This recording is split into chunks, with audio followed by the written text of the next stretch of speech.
All right, so we have been in Paris for a week now. It's day 6. So with all this coverage, we only thought that it only made sense for us to put all of the coverage together. So you're welcome for this pretty much, I don't even know, might as well be a film, documentary of Paris Fashion Week. Check it out, man. This is literally all the coverage from day 1 to day 6. Please enjoy.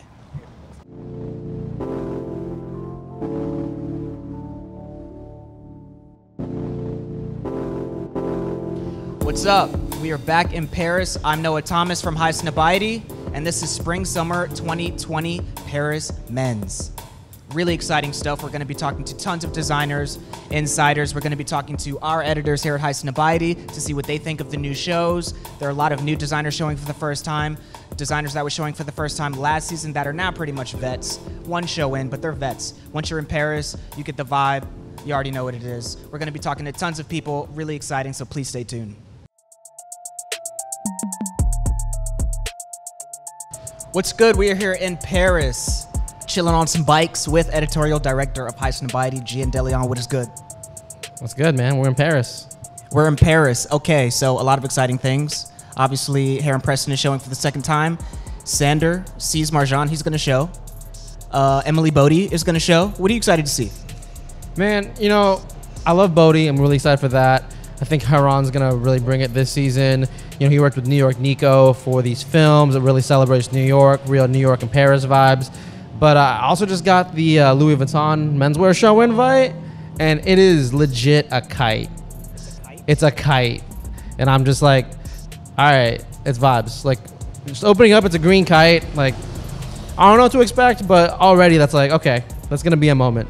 All right, so I got a chance to talk to Heron Preston after his second show, Concrete Jungle. Super New York inspired, really exciting. Let's see what he had to say.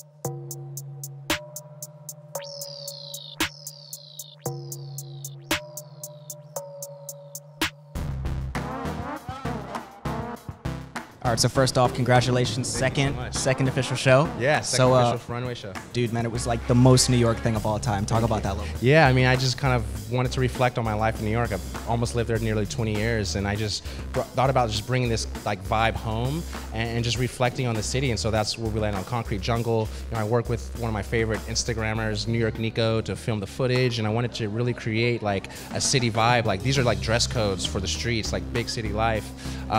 I had the opportunity to play Dipset in Paris on a runway, you know, like, so it's just really pushing and just having fun, like really having fun. And there's a bunch of collaborations also in the collection. There's one with an architecture firm, Datner Architects. They designed the Salt Shed, where I had my very first Fashion Week presentation.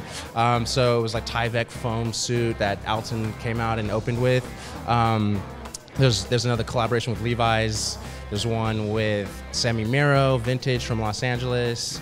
There's one with Gore-Tex. We did a whole entire Gore-Tex collaboration. And, you know, I just really wanted to elevate, you know, the collection. So we opened with tailoring. Like, I had a statement. I really wanted to, you know, put my stake in the ground with my tailoring. And then we went into more of kind of like workwear. There's a lot of like beautiful workwear pieces in there that are inspired by safety harnesses that construction workers wear when they're working at like super high altitudes. They like buckle themselves into buildings. So there was a whole entire story there. And then, you know, I kind of continued to go into kind of like more like sportswear, and that's kind of where you start like more with the Gore-Tex stuff. I also did a collaboration with a painter named Robert Nava, literally putting like his painting on the collection. So he's one of my favorite artists. Actually, one of the first paintings I ever bought was one of his. And then we ended with more tailoring. So you just talked about sportswear, you talked about tailoring, you played Dipset. What is exciting about menswear to you right now? I think it's just like, there's a cultural shift. There's a shift that's happening where even the term streetwear is being redefined these moments. And so I think it's it's really exciting for me to kind of be a part of that story of the change that we're seeing. You know, I started screen printing t-shirts. Like Alton was like, can you remember one of your first designs? I was like, yeah, it was like a Thug Life t-shirt. I like redrew his like Thug Life tattoo and changed the 2 Pac to H. Preston and printed those on some American Apparel t-shirts. And how far I've come from there, it's just like, man, I'm a part of like pushing kids who just start off making t-shirts. So that's what's really exciting for me to be a part of that story. Thank you so much, man. Yeah, thank you.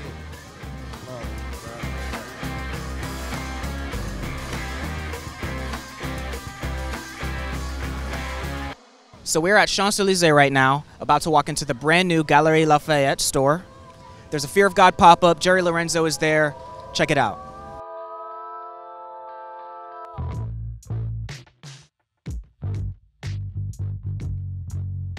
All right, so first off, congrats on this crazy year.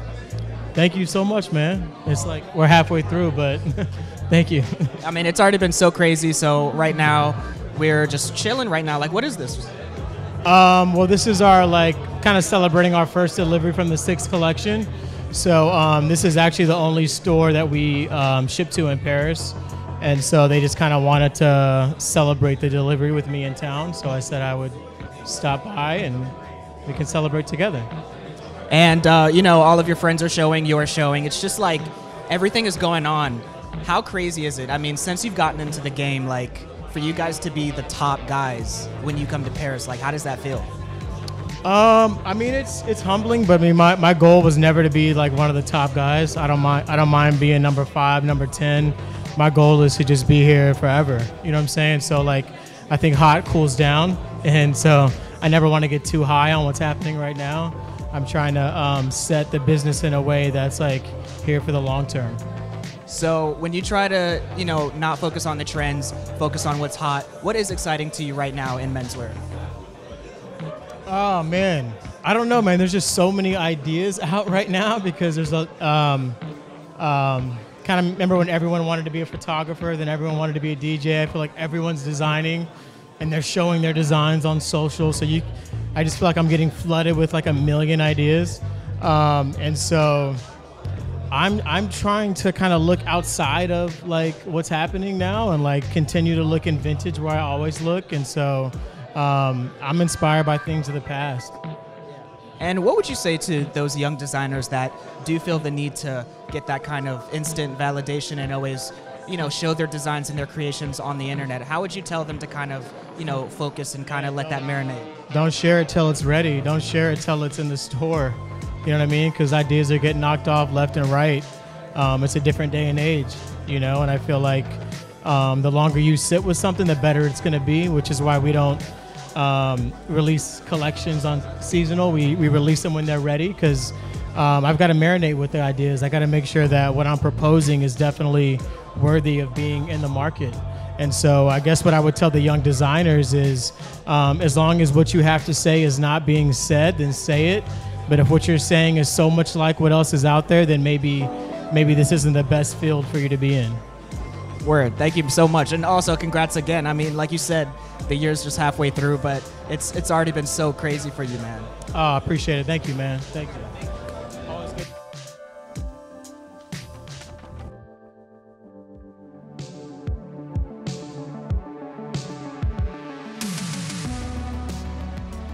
Okay, so that is it. Day 1, Paris Fashion Week, Spring Summer 2020. It was good, a little slow, but you can tell it's going to be a real roller coaster. Please stay tuned. We are going to be here every single day giving you the hottest news.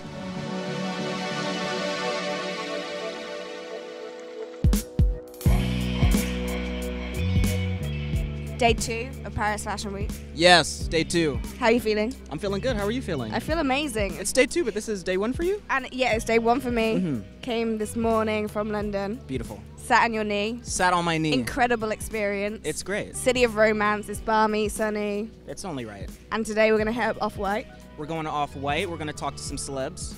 We're going to see what they thought of the show. And then what are we doing after that? A little bit of JW.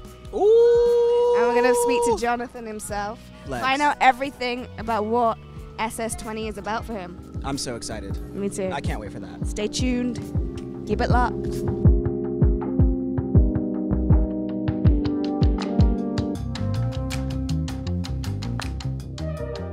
Right, coming up, we went backstage at Off-White, checked out a few first looks, and then Noah spoke to a few guests to see what they thought of the show. So check it out.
All right, so first off, congrats. Thank you. This is not your first time collaborating with Virgil? No. No, but please talk about this statue. Yes, so behind us is FL002. He's the newest model we got as a sculptural piece. He's one of two for the moment. We have another piece debuting later today, New York time, at the Beyond the Streets exhibition in Brooklyn. So look for him. Super excited about him. And also, what'd you think of the show? Oh man, I actually like cried at the end. It was beautiful. You know, like seeing the ladies. You know, a couple of those suits, obviously, but the one piece. Wow, it looked beautiful, man. Really, just to see my work at such a different kind of exposure window. You know, on something so beautiful on someone that beautiful is very nice. And also, last question: what are you excited about in menswear right now? Well, getting back, you know, bringing FL back, that's something I'm trying to do. No, you know, just doing that and, you know, working on making my stuff, you know, making it correctly and just getting back into it. Thank you, man. Thank you. Day 2, first show, Off-White, what you think? Off-White was really sick. I think what really interested me about this collection is Virgil's working with Futura, you know, who's a legend, you know, someone like me in his 30s who grew up in like the golden era of SBs and then listened to actually bought like Uncle's science fiction as an album, you know, and that's where his Point Man appears. You know, he's been using that since maybe like 1988, but that's like a famous character that he does, and it's been cool to like see Virgil, you know, not only just work with Futura for Vuitton, but then bring him to the MCA exhibition in Chicago, and then now a whole fashion show. I think the finale was really great. You had these models just stepping on like this faux garden of fake flowers and just stomping them down, which I think was pretty tight. And you know, the collection is called Plastic, so there's notions of like reusability and recyclability in there. And I was talking with Futura after the show, and the Point Man sculpture that is exhibited on like the runway is actually partly made from recycled plastic, which I think is a nice touch. Nice. And what'd you think of the women's wear? You know, Off-White traditionally, I think I bang with the women's wear more than the men's wear, but that's just the case in fashion. It's like you can get a bit weirder with women's wear. There's more of like a playground because men's wear is like what, t-shirts, suits, traditional jackets, and it's like more of in a frame, and women's wear is just more conceptual because of how, you know, there's really just no guardrails for women's wear because it's like women's wear is the pinnacle for a lot of fashion designers as opposed to menswear. But that's why I like menswear, because it's easier to understand for most people. Yeah. Thanks, man. So we are here with High Snob Zone, Christopher Morency. What's going on? I'm good, man. I'm happy to be here once again. It's fucking hot in here, but I'm happy. It is hot. How But are you, Noah? what'd you think of the show? I'm good, dude. Yeah, it was good. What I really liked about it was the intersection between this and what he does for Vuitton. I think in the past it's been so disconnected. So you know, Virgil would always say, "This is for my 15-year-old self," whereas Vuitton is for my future self. And I think this was the first time that I actually felt connected with each other, which was a good thing. And the Futura shit was like fucking good. That was really good. I like that. Any standout pieces? I like the Futura cape. I was in Pitti last week, go to the Sterling Ruby show, and it seems to really be a theme to have these full-on artworks draped over you like ponchos. Ponchos, by the way, are also a thing. Shout out to that with this one. But that was definitely a piece that would be a collectible. Dope. All right, man. So, what you think of the show? The show was brilliant. I think Virgil's finally got to a place where like he's amalgamating his best influences from like streetwear, obviously like graphics and Futura, and then like the tailoring he's picked up from like working in Italy and working with Vuitton. So to me, it was just a brilliant show. And what did you think of the mixture with the men's and the women's? I think it's the future of like presenting clothing, I think, on a catwalk, because ultimately I think that like people just need to make choices about how they want to dress. And I think even though the dresses are clearly for women and the suits are clearly for men, there are girls out there going to be like, I want to wear a suit, and there are guys who might want to wear the dress. And I just feel like if you can make it work as a style choice, then it's up to you. Word. All right, and last question. We're asking everyone, what is the most exciting thing you think about menswear right now? Most exciting thing, I think, is potential for a breakthrough in how men dress overall. I think, as we're seeing with all the designers who are kind of like pushing the boundaries right now, you can just make style choices. And to me, it's just exciting to have like the ability to dip into so many different references and styles and cuts and silhouettes. So I think like menswear is actually the most exciting side of fashion, in my opinion, right now. I agree. Thank you so much, man. So JW Anderson just showed their newest spring-summer collection, and after the show, Fen got a chance to speak to Jonathan about his collection and his influences. Check it out.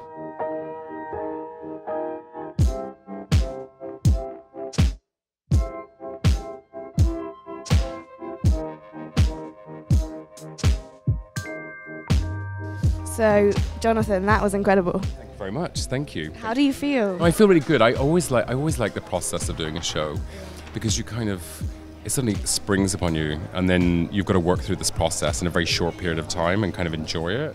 And it's the first time we've done a show in this space, so it was kind of, it's been interesting. It's been I enjoyed doing the show. It felt relaxed and.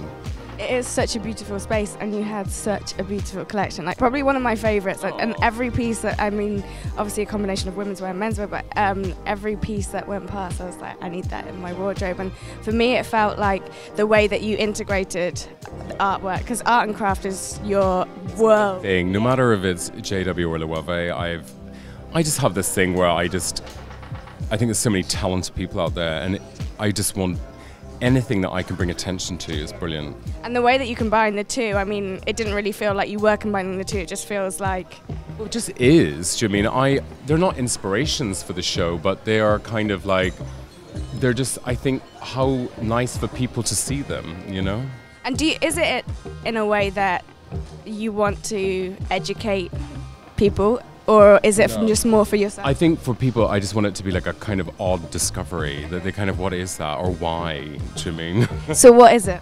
Well, this is an artist I saw a while back called Kate Newby. She's got a show in the south of France at the moment, and I obviously like ceramics, and I love suspended work. So it's kind of like, I just love the kind of romance to them. They're so pretty, and actually, when you look at an image, you don't know what the scale is, do you mean? And then this is a piece by Chroma, and who I got it years ago, and it's been in a museum show, and it just finally came back, and I was just like, I really want people to show it, because for me, it's like a kind of disturbing hamster wheel. Yes. And I quite like the kind of, the sound it makes is kind of relaxing. And a little bit eerie. Yeah.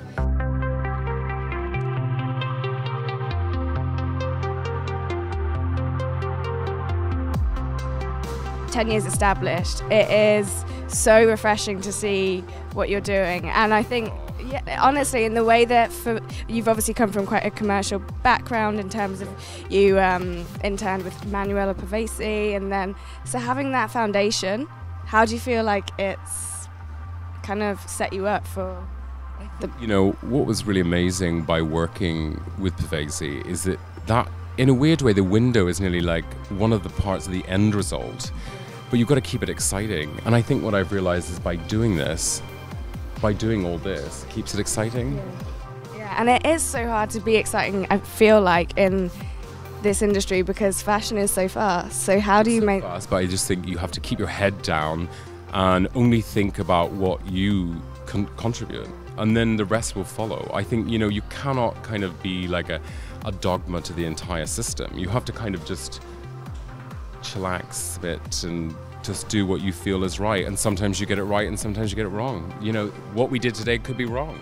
Like, I don't know. No, it was so not wrong. So what would you say to a customer, a consumer that wants to take one piece away? What are your hopes that they get from that one piece? Wear it and then put it away, and then one day you'll find it again.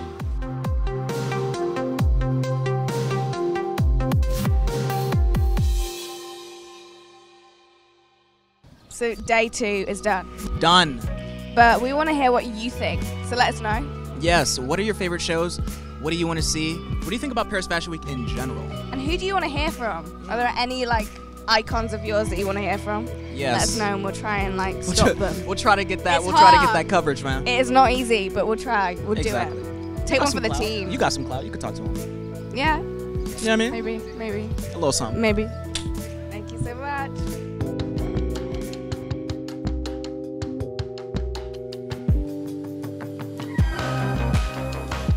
What up? Day 3 in Paris. And it is Fen. And this is Noah. And we are on Du Point Neuf, which means New Bridge in French. It's a very legendary place. And a very luxurious place, but my French didn't really make it sound that way. But anyway. It's all good though. So, happening right now is the Louis Vuitton show. And just in a few moments, we're going to check out what everybody has to say about it. Yes, it's going on right now. You can't hear the violins. We can hear the violins. It sounds incredible. Romantic, right? Very romantic. Very romantic. I feel. So yeah, we're gonna get some first takes. Yeah. Stay tuned. Stay tuned.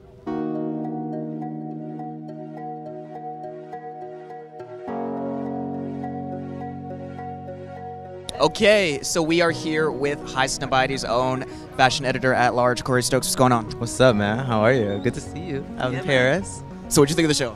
Wow, it was really impressive. Like really, really beautiful. I think that it's his 3rd season, and I think we were finally starting to see him kind of hit his stride.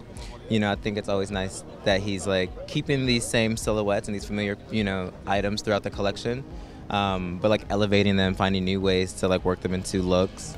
I love the play with the like flowers turned into the floral bag and the hand pieces. I don't know, it was really beautiful. Like light. It was one of my favorite collections so far. Yeah, and Virgil always puts emphasis, like so much importance on music. How was that? Yeah, you know, you felt it throughout the space. To have it outside and to still, I mean, you had the similar thing with Rick, but like to have the energy pumping through the show, and just with the clothes, it made really great sense. Yeah. So we got Gian to my right. What's that? What's going on? Yeah, How do you feel now after seeing that? it's really good. I mean, it was really an event. You know, they had a bounce house, Louis Vuitton branding. They had the cafe, the library. They were handing out these amazing zines. Giving me a little Eiffel Yeah, Tower. little. You know, they had these custom benches, and they have mini versions of them, little fun-sized benches. But the show itself was really good. You know, you had old Virgil meets new Virgil, and he's really got his codes down and these sort of things that he's reusing as part of his themes. So, I mean, you had Evan Mock, one of the most stylish skaters out there. Of course, Lucian Clark, HS18 cover star, too. And then you had the kites implemented onto the clothing, too, which I thought was really sick because the invite was actually a kite. And I think it's a really good progression for him. And, you know, you asked Corey about the music. I mean, he closed with an orchestral version of Igor's theme by Tyler, the Creator. And, you know, Benji B is the music director there. So, you know, what they're doing and building at this world of Vuitton is nothing short of amazing, especially, you know, Virgil being who he is, his team being who he is, and what it means for representation and creativity and, you know, defining what luxury looks like now. All right, man, so you just saw the Louis show. What'd you think? I did. It was gorgeous. Very Paris. It felt like a painting. I don't know. Maybe that's cliche, but it really felt like a moving painting, and the colors, and I don't even know if if it had rained, I don't know what would they have done. I kept thinking that. I was like, did they even think about that? But maybe it would have been cooler if it had rained. It was like that kind of a show. Yeah. Any favorite pieces? The crazy like backpack thing was like, I don't know why I was drawn to that. But yeah, that was maybe my favorite, just like the accessories. Yeah. And also something that we're asking everyone, what do you think is really exciting about menswear right now? I don't know. I feel like there's like less and less rules, you know, being attached to everything. So even here, like the music choices, right? Like a band is playing like Tyler's music at Louis Vuitton show. All of that's really exciting, and there's such a mix, and there's the generations are like colliding. So that's like maybe my most exciting part. Dope. Thank you, man. Yeah, buddy. So we have some energy. Energy. Like full-on energy. Like this is the real energy. This is where all the energy is at. It is Joe Hold It in the place. How was it? It was great. I mean, Virgil always does unexpected things. The score was crazy. I'm pretty sure Benji was involved in that, which was nuts. Switching between classical and hip-hop was wild, but it was like the crispness of the music mixed with who we had in there. And the colors. And he had a guy wearing a kite on the closing. And Tyler was in there. Hector, who I'm randomly friends with, soccer player, was in there. So it's always cool to see what he brings to the table. The boots were pretty special. So he always has something up his pocket. And he creates an environment that's like unprecedented. You got ice cream in there. You got LV benches, LV ashtrays. It's nuts. Tell me, you've been friends with Virgil for a while now, for a long time. How did the relationship start, and how have you seen him grow? So I became friends with Virgil when I started training him through Heron. This is like right before, I guess, he kind of like blew up, especially all the Nike stuff, probably 4 or 5 years ago. And it was crazy to see, because I remember one of the first ideas he had shown me that he wanted to do with Nike, they had like kind of turned it down low key. It was the stuff that like the Nike track and field collection, when we were going to Made in America one year. And it was wild, because then last year or 2 years ago, then it came to life. And I actually led that workout experience in New York for him. But he's always grown, like during sessions, brainstorming like the 10 Icons collection. But he's so curious and like a kid, which is wild, which I don't think a lot of people like understand and appreciate. So he's constantly on the come up, always has his finger on the pulse. He's a special dude. So you just checked out Louis Vuitton. How was it? Was so good. Yeah. We already met last season. So I told you, year by years by years, and it's always the same. So everything about details and my 5 pieces this time was maybe everything. Yeah, everything. So you didn't have you didn't have 5 pieces in it. No, 5 pieces. Maybe no. Every trousers are like wide legs and best material. So no, I can choose. All right, Matt. So what you think of the show? Virgil's the best. It gets better every season. Love you, V.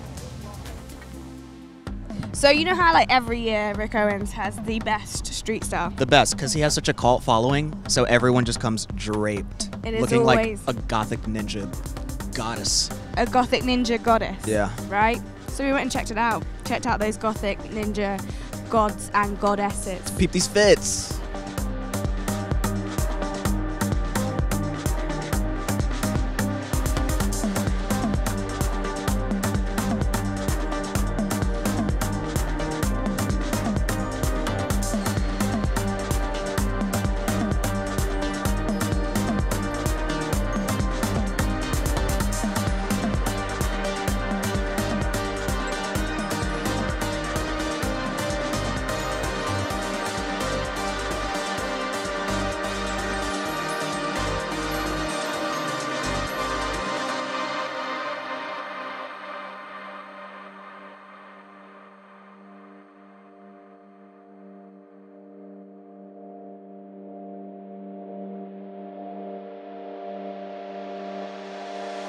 Fen caught up with one of the hottest acts coming out of the UK right now, Octavian, to talk about his new mixtape and the artwork on his mixtape. Check it out.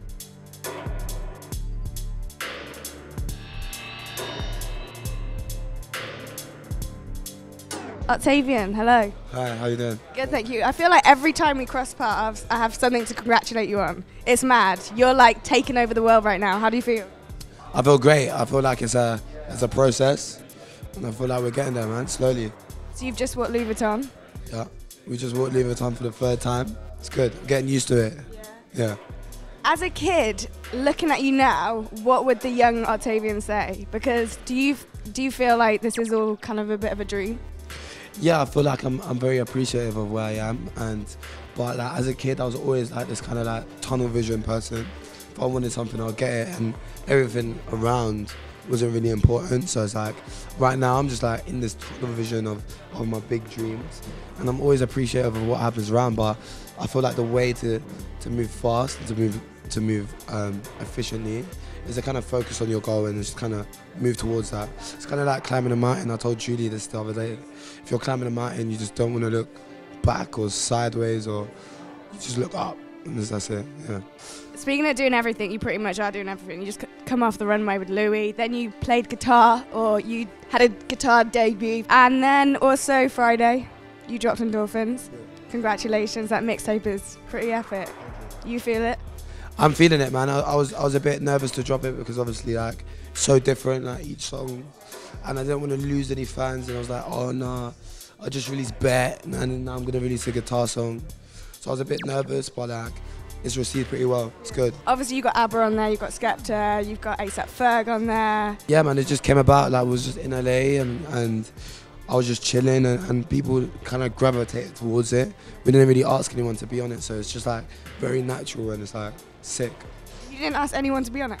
Not really. It's kind of like a gradual, like, it's not really like a planned thing like that. It's very gradual, you know what I'm saying? Like, people just gravitate towards the music if they like it. And obviously for the mixtape, you have this incredible artwork. Well, there's camera still, but there's artwork all around the room. There's this woman called Courtney. She used to work for basically Givenchy. So she did the Watch the Throne cover, and like, do you remember Givenchy when they had the dog? Yes. She did that, and like, I kind of relate to her because she's kind of really dark, but yeah, happy, like the smileys, and like, just kind of the sinister side of having like, sinister side of fun, do you know what I'm saying? And tell me, this world of like, well, the world of music, the world of fashion, they're pretty much one right now. And I feel like Skepta was a big, yeah, what are your views? Yeah, Skepta was an icon. Like, he started off in the game like he was just doing music, and then when he became very like fashion orientated, I feel like he changed a lot of young boys' lives, do you know what I'm saying? Because like, fashion is a mad thing. Like, it's all about being free and like being or feeling a part of something. And before, there wasn't really that. There was like kind of like streetwear, which was actual streetwear. It wasn't actually like streetwear fashion, do you know what I mean? It was like tracksuits, and that means you're a drug dealer, do you know what I'm saying? But now it's like, it's giving the kids like an opportunity to sort of break away from that and wear whatever you want and not be like, I don't know, labeled for anything. Especially for me, like when I was growing up, like I was looking at Skepta, I was looking at Skepta doing Shutdown, and I was looking at the things he'd done with his fashion, and it was great. I just think that it changed the whole of London and the way we see things a little bit. So for every kid like watching this and who is in complete awe of what you're doing, what advice would you give to them? I'm just saying, just be free, innit? Like, a lot of people just fall into this, like, a lot of people go into it like, I need to do it a little bit like this guy, I want to sound a little bit like this, and then that's how music becomes samey. And I feel like that's happening in the UK. It's like, bare people are doing, oh, let me just go into, but you don't have to do that. You can just do your own music, you can be yourself. Like, you don't even have to dress like anyone, you can just dress like yourself, whatever you like or whatever you do. Dan, thank you so much and good luck for tonight. It's a pleasure to chat to you. Thank you.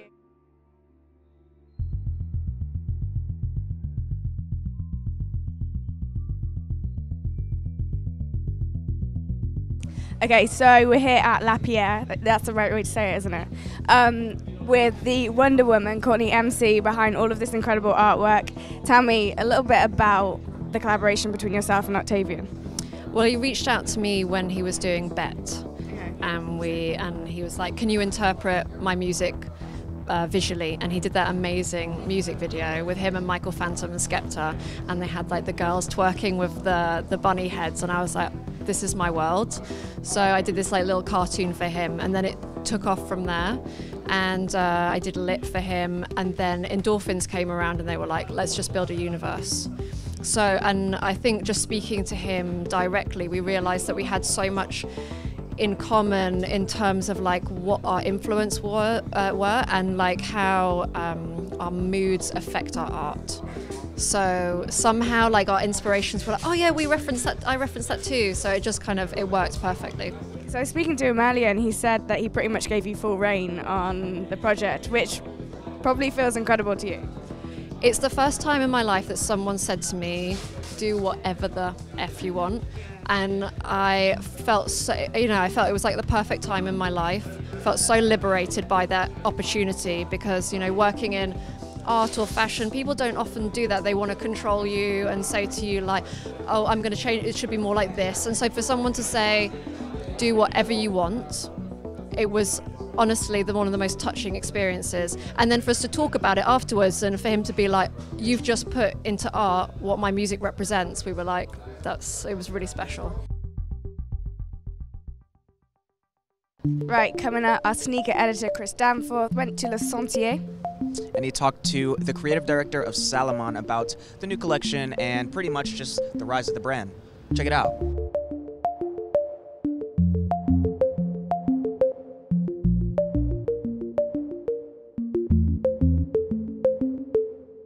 My name is JP Lalonde. I've been working at Salomon for just about 3 years. Our collaboration with the Broken Arm started very intuitively. They actually came to Salomon asking for a very specific shoe that was destined for running in the snow. And sure enough, from that one request, it became a collaboration project. And this one collaboration project led to actually like a very great partnership with their team. And I'd also say at this point, it's more of a friendship than just a business relationship. And so yeah, working with the Broken Arm opened up so many doors, namely working with Boris Vijan-Saberi. He's been a big supporter of our projects and also very, very strong collaborator. We've been working with him since the first project was released in spring 2017. And yeah, from there's a few more collaborators that have joined. So more performance driven, we have Satisfy Running, District Vision as well. We've released Speed Cross with them. And just this season, going back into the fashion world, we have Fumito Ganryu, who's taken interest in our projects. This is the start of a long-standing relationship, and we're also working with Ann Wander, so casual, technical, outdoors apparel. Absolute great collaborators. They've allowed us to push our interest in reflective materials to a scope that's far beyond what we've been doing in the past. And also a streetwear label called Avenir, designed in collaboration between Aurel San, who's a famous French entertainer, and Sébastien Strapazon, Swiss designer. The way we choose collaborative partners is a very tricky one. We get requests pretty much every single week for a collaboration project. So ground rule is passion, common passion for what we're doing, and this has been guiding the decisions throughout the process. And also the ecosystem that we've been building is very diverse. So Boris's universe is very different from what we'll find at the Broken Arm, and also very different from what we see at Avenir, Ann Wander, and even Ganryu's universe. So all very different, but yet complementary in a way. Why is the XT6 a highlight for the season? Well, there's two parts to it. One, this is where we instigated our advanced program a couple of seasons ago, and this is a sheer reflection of what Salomon footwear is. It comes directly from performance, loaded with different technical features, so welded upper, dual density EVA for the bottom, and a very strong chassis for stability. So this is the very technical, rational side of things, but there's also the more cultural argument to it. This one is made in collaboration with Fumito Ganryu, and it's been an absolute pleasure working with their team. Very generous with their time, very meticulous in their approach, and it has just been shown on the runway, and very looking forward to seeing it in stores. So day 3 is officially over now. Done, finito. Pretty good day, right? Really good day, really hectic. You can tell it's starting to rev up now. What was your favorite look? My favorite look? Favorite sneaker of the day. Let's say favorite sneaker. My favorite sneaker of the day? I just want a pair of Louis Vuitton sneakers that Virgil did, honestly, any of them. Yeah? I need them all. Done. The all red ones? Serious. On me. On you? On me. On me. Let us know what you liked, what you didn't like. If you didn't like his outfit, let us know. If you didn't like my outfit, if you didn't like let me Ben's know. outfit, let her know as well. Yeah, I'll reassess my outfit decision. So yes, let us know if we are poorly dressed, and let us know what you like the most. And if we do things poorly. But if we do things great, also let us know what you love. We like to be loved, so send us some love in the comments below.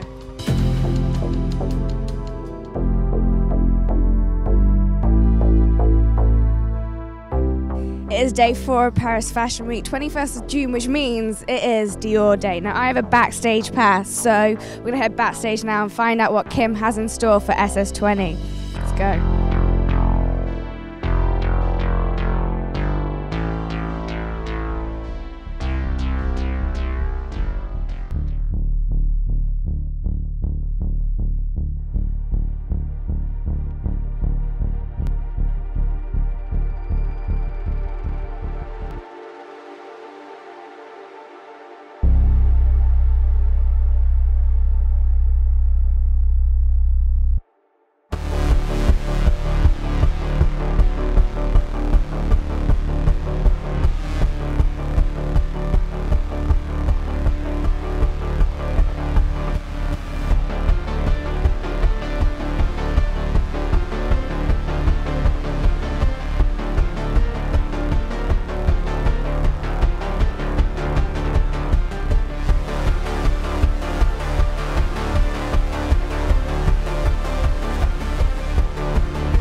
So in my discussions with Kim about this collaboration and his new kind of strategy really with his collaborations at Dior and working with artists, you know, he remarked to me that he wanted to work with artists that he felt Christian Dior, if he was alive today, would follow or, you know, would be interested in and could engage with the house in a kind of new way.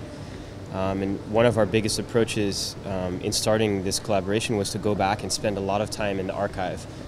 They have the most incredible archive of everything from show materials to prototypes of things that never, you know, saw the light of day.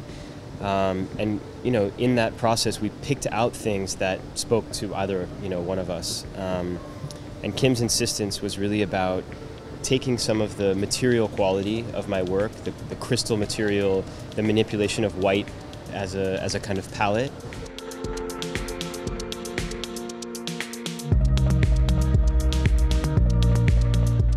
It's a charm, right, that you wear around your neck, but it's the book cover of Christian Dior's autobiography, and it unfolds into a bracelet. Oh, you remember the clear Yankees hat that I did? Fully clear boot. It's just like amazing. So Thibaut, who does all of their footwear, I worked on this with him. We worked on the B23 with the eroded CD that's like puffed out, all the same colorway, which is based on the blue calcite crystal. So obviously you got the CD. Right, so the boots, there's interchangeable neoprene inserts. So I made a couple for me that are like hand-drawn, you know, on the neoprene, just Dior. Yeah, I'm wearing a pair of these tonight.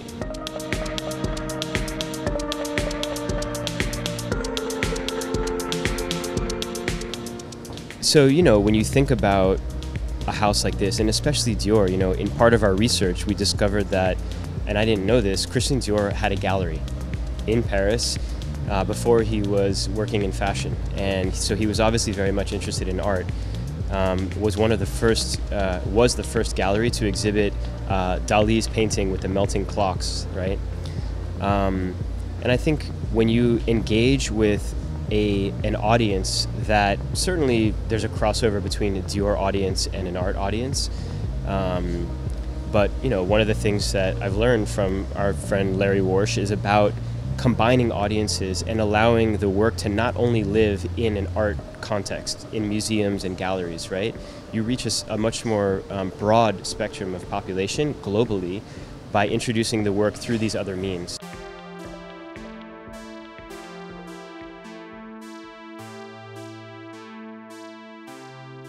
Yoon Ambush, the Wonder Woman that you are. How are you? Good, how are you? Yeah, I'm good, thank you. How do you feel?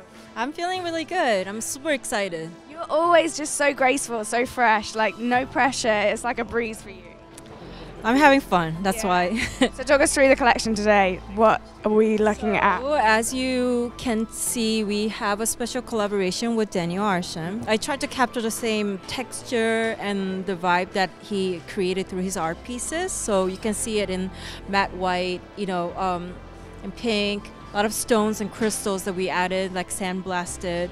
So it's blending seamlessly with the looks and everything. So yeah, it's actually really exciting because it's a new texture that we're bringing to the jewelry we've never done before. So I love it. And your favorite piece? I have to say there's a bracelet that folds up as a tiny book, but when you open it, it turns into a bracelet. And how does it feel to be working with Kim? Because it must be pretty incredible. Incredible is definitely the word. I'm definitely having fun. Like, you know, I'm learning so much because, you know, it's my first official like fashion job, to be honest. So, you know, just be at, you know, amazing house like Dior to actually see how everything comes to life. Not just jewelry, but like seeing like how the bag's done, shoes done, and apparel. Like, you know, they use they pretty much use like couture techniques to make their apparels too. So just everything's been just learning. I feel like I'm in school. And like it's incredible for you to work with Kim, I'm sure it's incredible for him to work with you. You are such an inspiration for so many women out there, so thank you so much. It's so lovely. Thank you.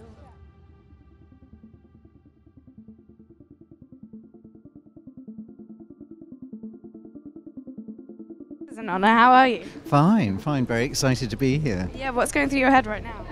I hope the hats stay on. Yeah. No, it's funny. Even though I've done, you know, a million shows, not to say it's like the first time, but I always relax when the last guy comes off the runway. I want to know. Obviously, you've been working with Kim for a while now. What's the thing that you're most excited about when it comes to working with Dior? With Kim, I've known him for a long time, and we just sort of clicked together. Maybe it's because it's the surname Jones, but funny enough, we're not related. It's true, actually. I never thought about that. But I think, you know, what he's doing is amazing. I love the fact that he's taking all those things that Mr. Dior loved himself and then sort of turning it into menswear and making it legible for kids nowadays, for guys nowadays. And it's beautiful to see that mixture of, in a funny way, of what we imagine to be menswear and what we imagine to be women's wear, all those sort of signs being completely mixed up. So I want to know, when every season when you work with, say you work with Kim, I guess this season working with Daniel in particular, how do you approach that? What goes through your head and what kind of, how do you approach even? Well, Kim told me that we were going to work with Daniel, and I'm really a fan. And I also know he's a real hat wearer too, so of course I love him. But we went to visit him in New York. We went there together and went to his studio, and I saw his setup, and I talked about hats and hats that he loved, and I developed these ideas, and, you know, he was as into it as I was and as Kim was. So, yeah, I mean, every season it's a different process, and when you think there's a formula or something, you're probably getting it wrong. I'm so excited to see what you've got in store, so thank you so much. It's so much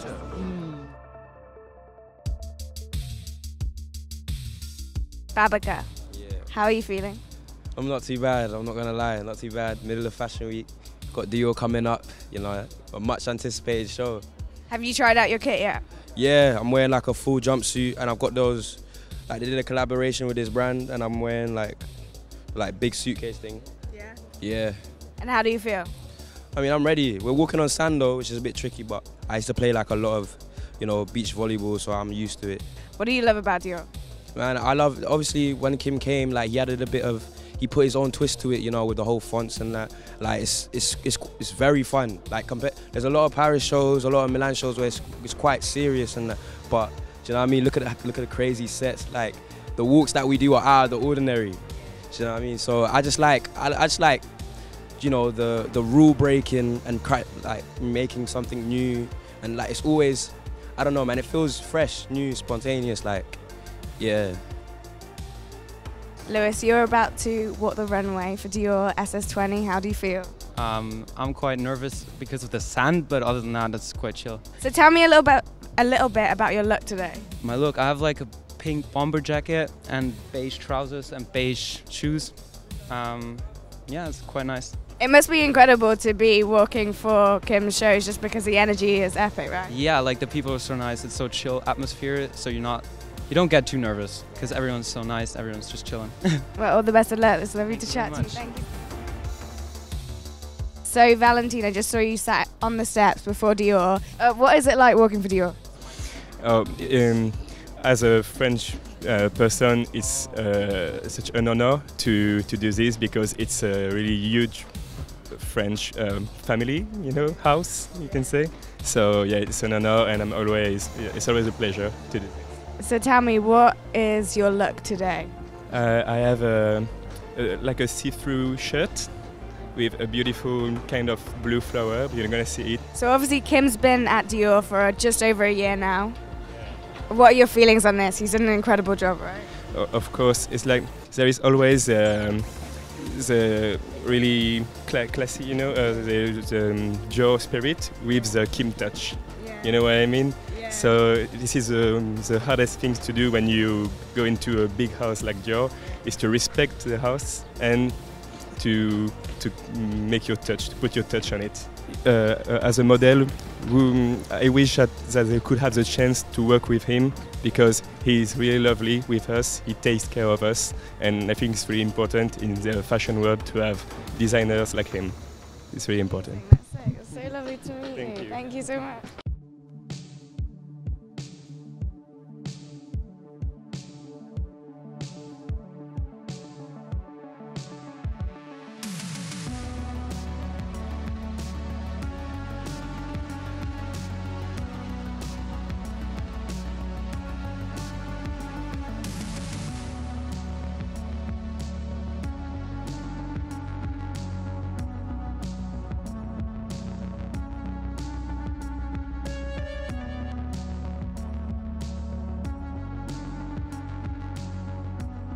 Tell me, how was the show? Was sick. Yeah. Arsham, Kim, and obviously Matthew Williams, YOON, everyone. That team there is unstoppable, man. Big up Dior, man. They're going on 2-2 sick. And thank you so much for everything you're doing.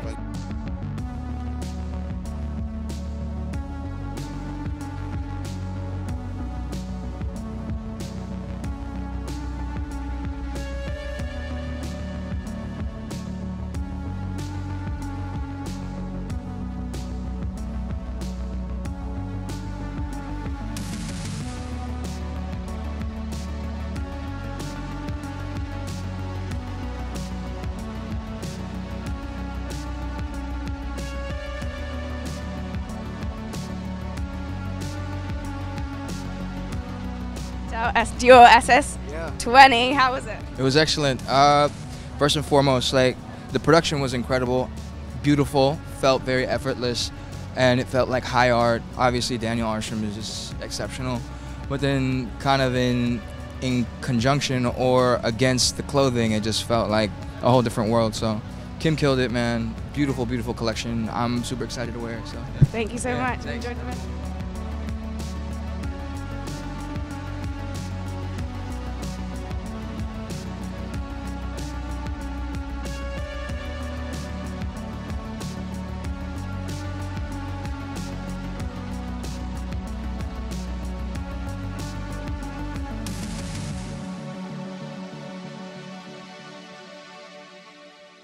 SS20 for Dior. How do you feel about it?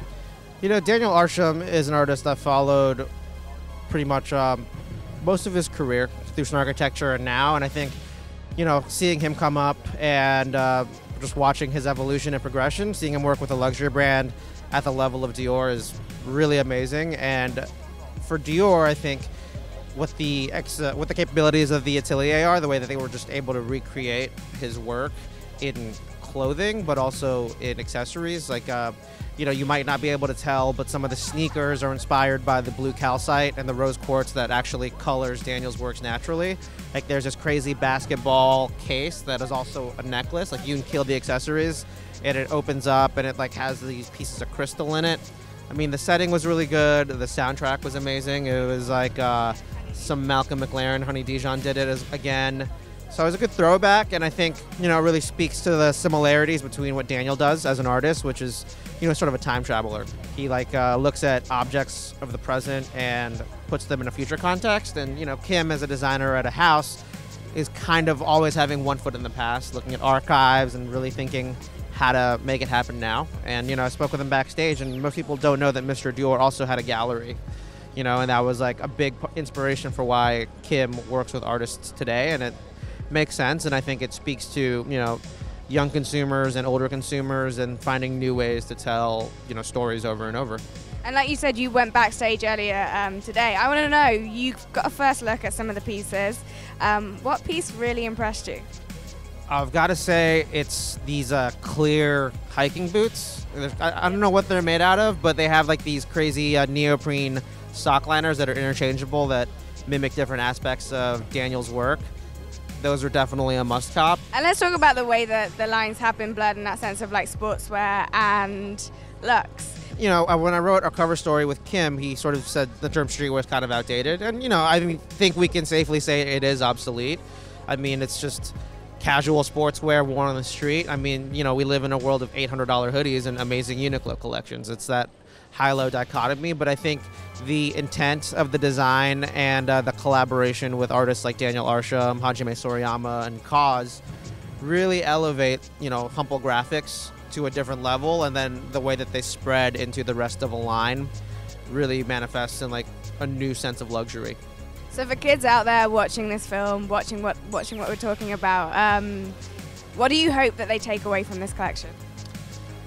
I think it's to really just know about what value is, right? It's like this whole interplay between art and luxury, I think, is a pretty interesting road that we're taking. I mean, it's not like you can just collaborate with one artist and all of a sudden it's like cool, or that, collaborating with artists is the way to instantly build your credibility. I think it just has to make sense, and it speaks to, being authentic to who you are if you're an aspiring designer or an aspiring label, and just working with your friends and engaging your local community. I mean, Kim and Daniel were friends before they were collaborators, and I think that's really what it is. It has to be genuine, right? Right, absolutely. Thank you so much. How is everyone? The fantastic trio. We are good. We are outside on the busiest street. Yeah, that too. We're tired, and like Atif said, we're outside of the busiest street of Paris, if you look around, but... And tonight is Fête de la we're Musique. blocking the f***ing road, Fête de la so that's Musique. fine. But you've just seen one of the most luxurious show in the Fashion Week schedule. How was it? I mean, it was minimal, so that's right up my alley, so I liked it, but I heard some other opinions, Mr. I like the accessories. The tailoring is beautiful. It's not personally my taste, but the first look, wide leg pants, down with that. Okay. Down with that. With the wide leg pant, you're happy. I'm happy. Yeah. I was just very into, I like Kim in the spring. Like, I didn't necessarily like his last collection. I feel like it was too dark, too heavy, and it just seemed like too much. But I think when he goes with his like pastel colorways and like, he keeps it very light with the like sheer, the flowy pieces. It always worked. And the accessories this season were, yeah, like Atif said, were really great. Like The Romoa collab. The tiny bags and all the weird shapes were very cool. I really enjoyed that. Nice. I want to talk about the Dior crew. So obviously we have YOON now, we have Kim himself, and we have Matthew Williams. Who do you think might be next? Ooh, I don't know. That is a TBC. I don't know. I would like to see him work with a musician, actually, because he always had Skepta was there, J Belvin was there, Miguel, so many other artists. It would be quite sick to actually see that crossover between music. Someone that's a bit more like fine art, I don't know, would be very interesting. I want to see Sean Stussy do something with Kim. Like, he's there. Like, no, he's there. No one saw him. No, I saw him. I was like standing right back next behind him. That would be iconic. If you would do something with Stussy, that's the next. Mark our words, Kim. That's the one. Surfboard. Surfboard. Final words that you want to say to Kim? Well done. Amazing as always. Keep it up, and please drop your price points for something so I can buy into it one day. Just like send me a bag. Just send me a bag. Send me please. that shit. Send us that shit. Come on. But you, do you want to be sent anything? No. An exclusive custom-made poncho? No. Yes. Yes. Noted. Mic drop. So day 4 is over, and I'm a little bit tired, but it was totally worth it. Completely epic. Tomorrow, keep it locked because we'll be checking out the new stores, the new brands that Highsnobiety is into, the ones that we love. We're going to give them a shout out. And remember to tell us below what you liked, what you didn't like. Tell us, let us know. Bye.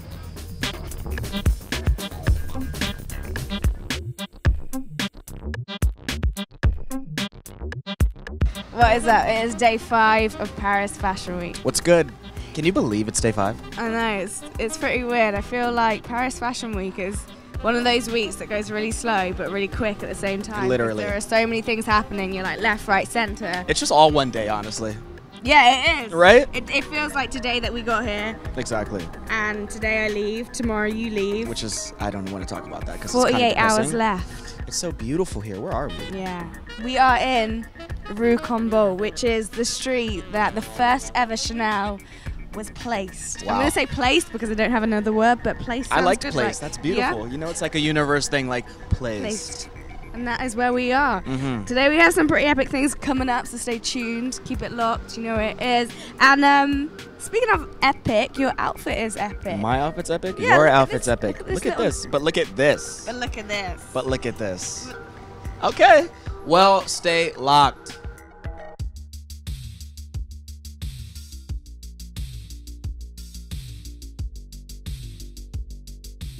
This morning we sent Noah to Cise Marjan to talk to Sander, the brand's creative director, and he spoke about his first menswear collection. So first off, how are you, man? I'm good. I'm good. Are you nervous? I have to say a little bit. Initially, I was like, oh, it's fine. Like, you know, it's just another show. And then this morning I woke up and I was like, oh, okay, it's another show, but it's Paris, you know, which is a big deal, I guess. It's our first men's show. We've never done a men's show. So it's a little bit nerve-wracking. What's the vibe of this show?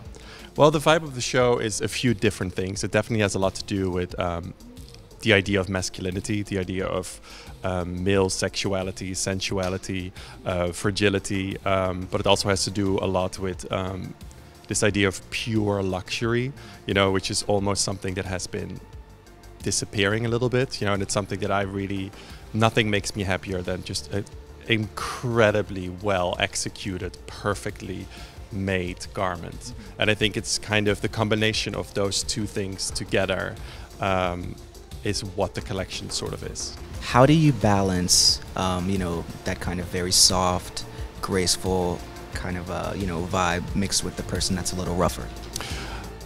With those things, they come very natural somehow. Like it's really something, it's always that friction between those things that is something that I'm always interested in.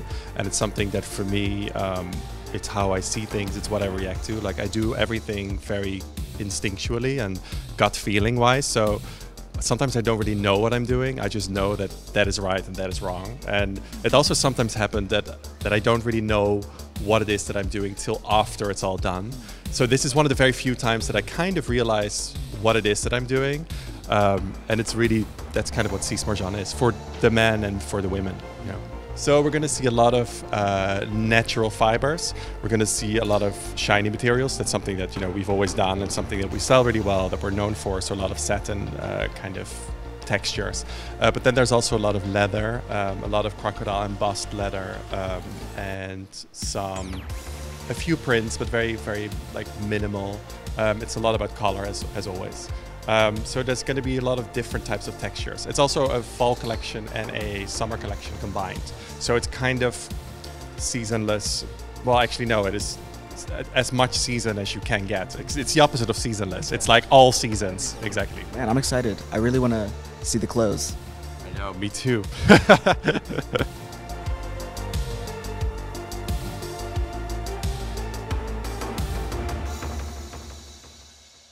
Keep it locked. Noah is heading backstage at Rue to check out their first menswear show in Paris.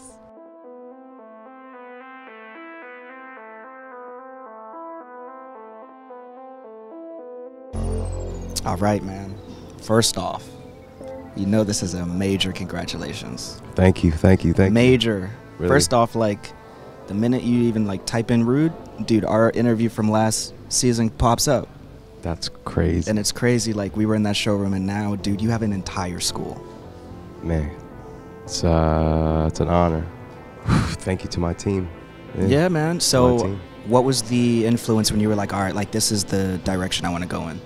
Yeah, you know, when I was designing the collection, which is called Seven Falls, I was really thinking about, like, for the people who aren't familiar with the brand, like how I could tell my story, my personal story, but also convey a hidden message of like honesty and facing adversities and getting back up. So, you know, I played around with that entendre of like the term falls, and I used that to, you know, explore. But really this is more on a testament of like my upbringing, my foundation, my family who couldn't be here. So what was that process like? Was that all LA, or did you like travel all over the world for that? We did our tailoring in Italy, and you know, the vibe always gets done in LA.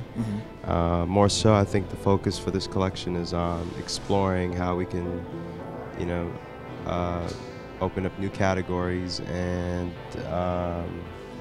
what the Rude brand really represents, like what the world is, and yeah. And also, we're in school right now, so why are we in a school right now? I'm trying to teach them. You trying to teach guys? Trying to school them, man. Trying to school. Is that really? No. I wanted to find a place that like hasn't really been used recently, and like where I could grow from. You know, I think my story has always been kind of going against the grain and doing what I think is feels right intuitively. You know. And you have any favorite pieces of the collection? The whole collection, I think. The whole collection. Yeah, the whole collection. Footwear, I think this season is super strong. But yeah, this is like, again, a representation of the body of work that I've done prior to this collection now. How do you kind of retell that story, even though, you know, there's so many people that already know it? Well, to me, I always try to see the brand as if it was someone's first impression, you know? And I think this would be the best one for me. Yeah. You know? What's really exciting about menswear to you right now? There's an open space for new creatives to come in and represent what they have to represent, you know? Dude, I'm so excited. I can't wait to show actually like starts. Also, because I know all your friends are gonna be here. And I know that everyone is so proud just off of like the Instagram posts. Like you can just see everyone is so excited for you to like. This is just like a celebration for all. Thank you, man. Thank you. Much love. It wasn't so long ago we were in the showroom. You know? Psh. Facts.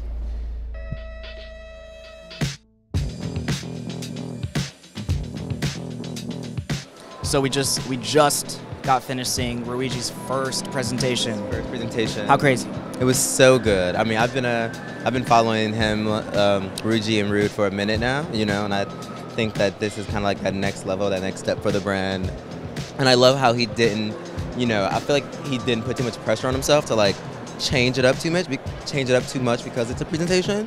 And he still felt very true to Ruigi and true to Rude. And I think it's just a bit more elevated. You know, I think the pieces are not too like crazy, right? And I think when the pieces are a bit more simple, you try and like overdo it with the styling. And I think that they were smart.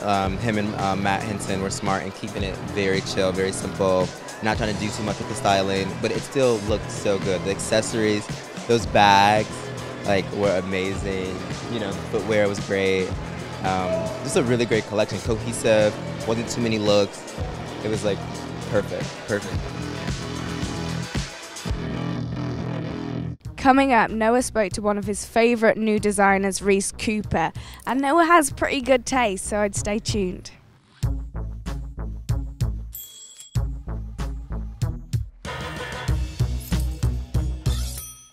So first off, what's good? I'm exhausted. It's been a full-on week, but I'm happy to be here. So talk about the influence of this collection. This collection is called How a Letter Travels. All the collections I do kind of follow like this chronological, hypothetical story that has parallels to like what's going on in like the company life that I'm running.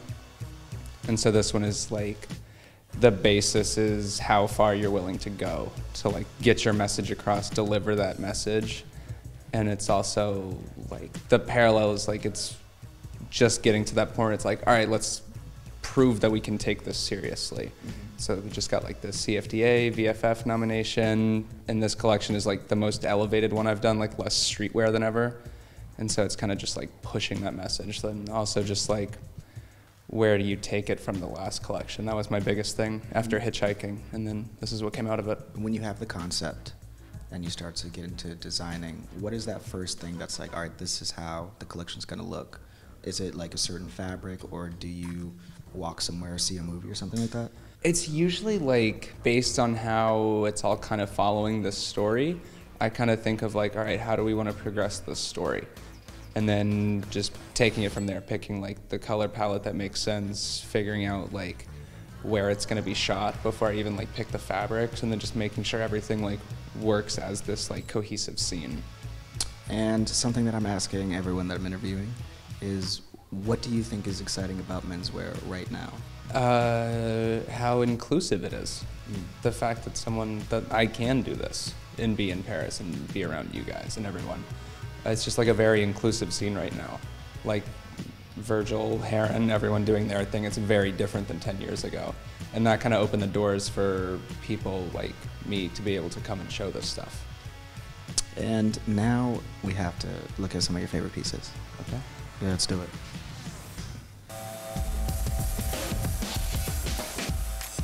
So yeah, what are your favorite pieces? Start over here. The denim stuff I've been getting really intricate with. So this is all, it's the same denim fabric that I use every season, and it's just figuring out like, again, different ways to work it and wash it and just reinterpret the same fabrics every time. Like it's the same actual fabric. It starts out as raw indigo, like is this piece. Oh, it's sick. Yeah. And these are fun. It's got like a little nod to the theme of the collection. This has the actual like box weight and dimensions of what you literally need to, to ship this jacket. Yeah. And same with the jeans, but it's like the actual numbers. Wow. This is really, really good. Also, this. Yeah. This. Please talk about this. You said that this is made out of recycled paper.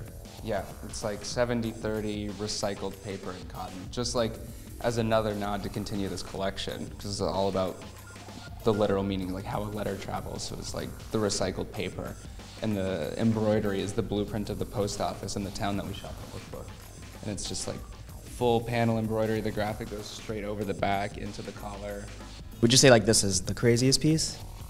Definitely most technical. Yeah, definitely the most technical. Yeah, okay. Oh, this too, man. Just super clean. Shout out to Camp Shirts, man. Yeah, no, I love these. I actually printed this one myself by hand. Oh, really? Yeah, like 3 hours before I had to fly. Man, but now I really want to talk about this accessory that's really been popping. This bag, man. Yeah. You've been wearing this all around Paris? Yeah, all week. Yeah. So I love this thing. This is the watercolor camo.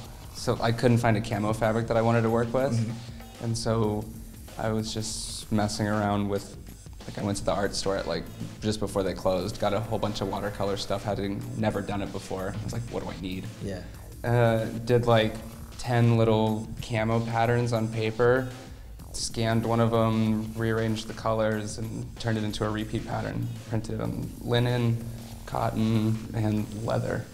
So this is like the watercolor camo crossbody. Man. And most of the things that you do, you'd say that like you like to stay like in LA? Yeah, everything is pretty much made in the same building, like 90% of it. Dope, man. This is sick. The love. Pleasure.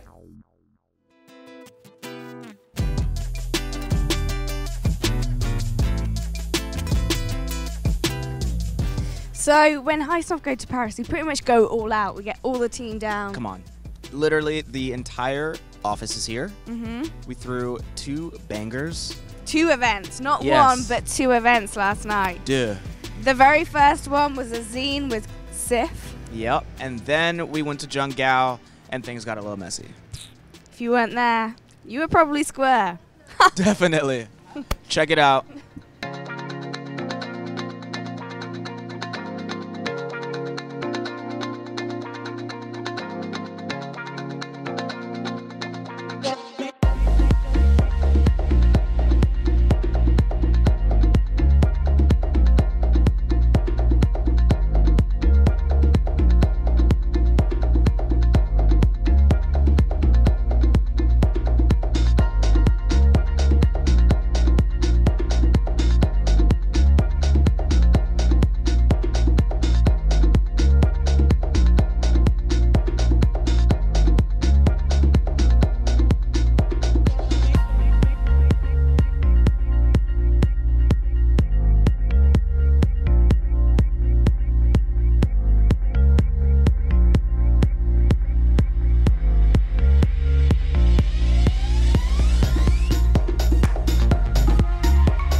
That is day 5 done for you. Done. Out. And that means you're out. And I am out. So depressing. Head home today to London.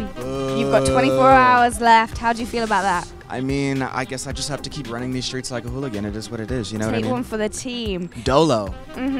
Let us know what you thought. Comments below. Please. Tell us what you liked, what you didn't like. Mm-hmm. Tell us what you thought about this outfit. I mean, there's About my outfit? There's About a your sock outfit? and sandal situation going on here. And But check dig out it. this kind of, I don't even know what to It's a call little this. bit of Jean-Paul Gaultier. Oh, flex on him. One time.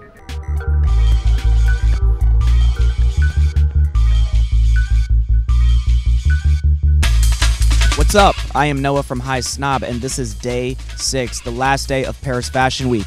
We have been to so many shows, we've spoken to so many people, and man, we've had the most crazy access we've ever had. But it is not over. Today is another day, and there are some great shows coming up, so please stay tuned.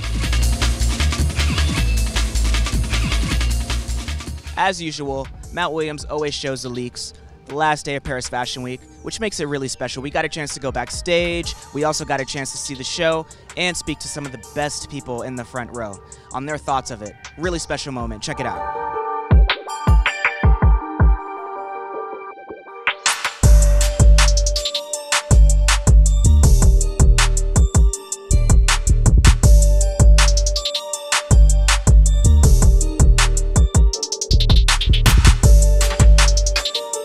So what you think of the show?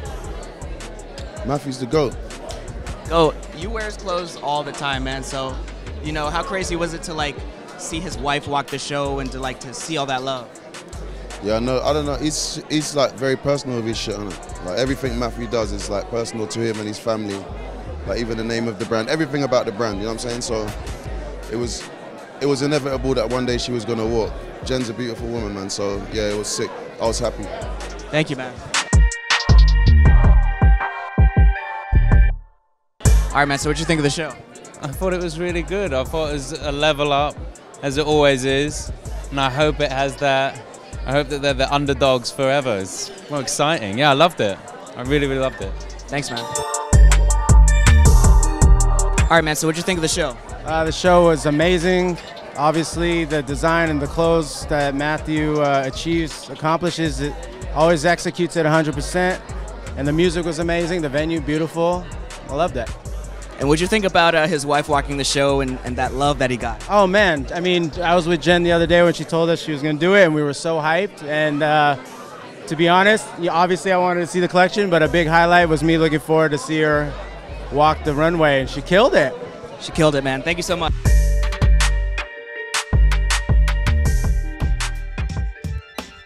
All right, so we went to New Paris, which is one of the dopest boutiques in the city, just to check out the Shoe Surgeon's newest drop. Also, while I was there, I checked out a really dope new brand called Scarface Fly Scarves. Had to shout that out, you already know.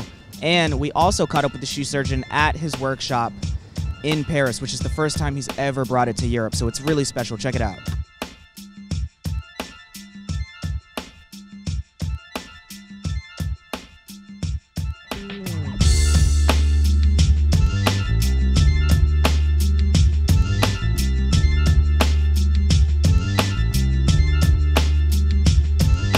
How did you start this school, and why bring it to Paris?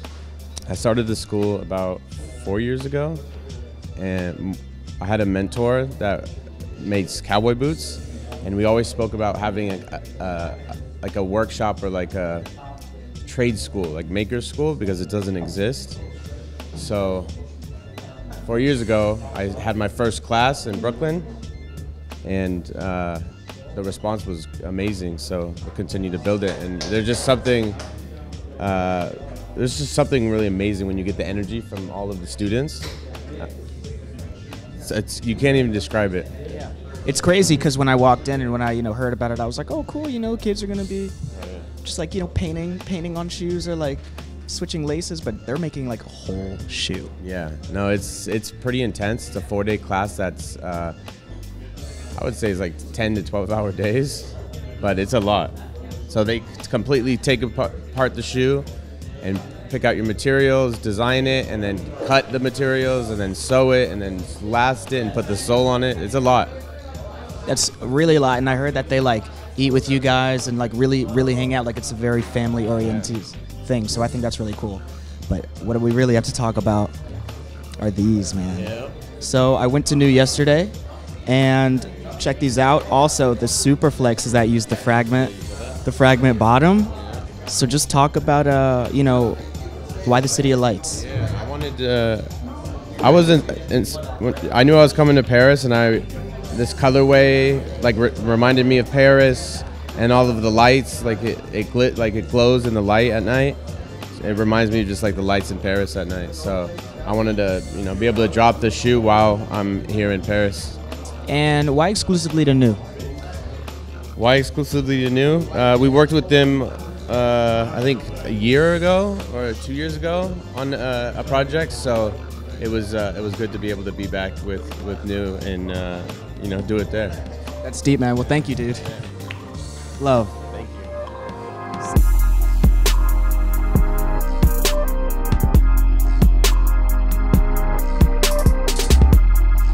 Also, our producer flexed and has a brand called Scarface. This is it right here. It's also around my neck. Really dope. Let me show this. The flex. Wear it just like this.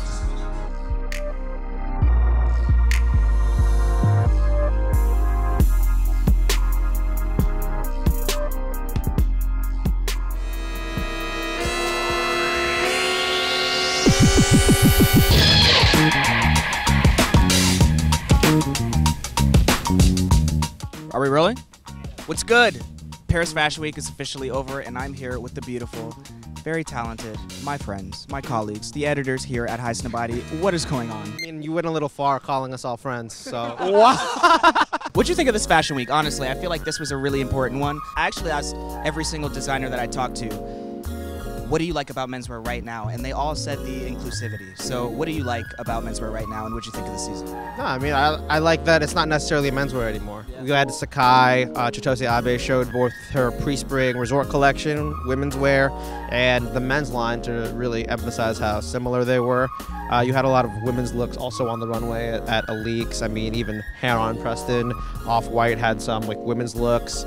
And yeah, it just seems like we're sort of in this time where people are acknowledging that, you know, gender isn't really about clothes. It's like people, men and women, and, you know, people in the LGBTQI community are going to gravitate towards products they like and pieces that help them express themselves through clothes.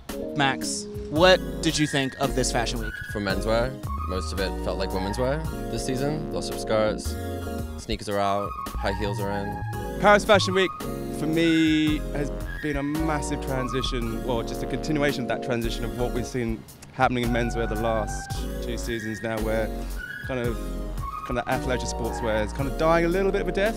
We're moving back into sartorialism, back into tailoring, and everybody's doing it. Everybody's paying respect to clothing for menswear as it should be. But still, as everyone said on this panel here right now, inclusivity into being able to adjust shapes and silhouettes to kind of fit everybody. Speaking of inclusivity, I mean, Celine did have one black model on the runway this season, so it's a change. That's good. We gotta fix that. Zoom in on me. We gotta fix that. What was your favorite show? Undercover, hands down. Yeah? I mean, it was either Undercover or Dries, but yeah, Undercover was just like the whole theme was just no more streetwear. It was tight. It was like mostly tailoring with some Cindy Sherman and like vampire embellishments, but like on a tuxedo. It was a vibe. Fire? Probably Game Bahar. Yeah. I guess they take things that are really simple, like tank tops and denim jeans, and make them really interesting, still wearable, nice details. I remember there were so many good shows. There was Lueva, which was amazing, probably my favorite. And then we had Alix, which we literally just came from, which was great. And I want to shout out the younger designers as well, like Emily Bodie, Spencer Phipps was really good. Ellie Jean said the Undercover show was quite something we didn't expect. It's something different every season. But I would have to say my favorite was Lueva. Word. Jonathan's killing it this season. Corey, what did you like? My favorite show was On the Millimeter.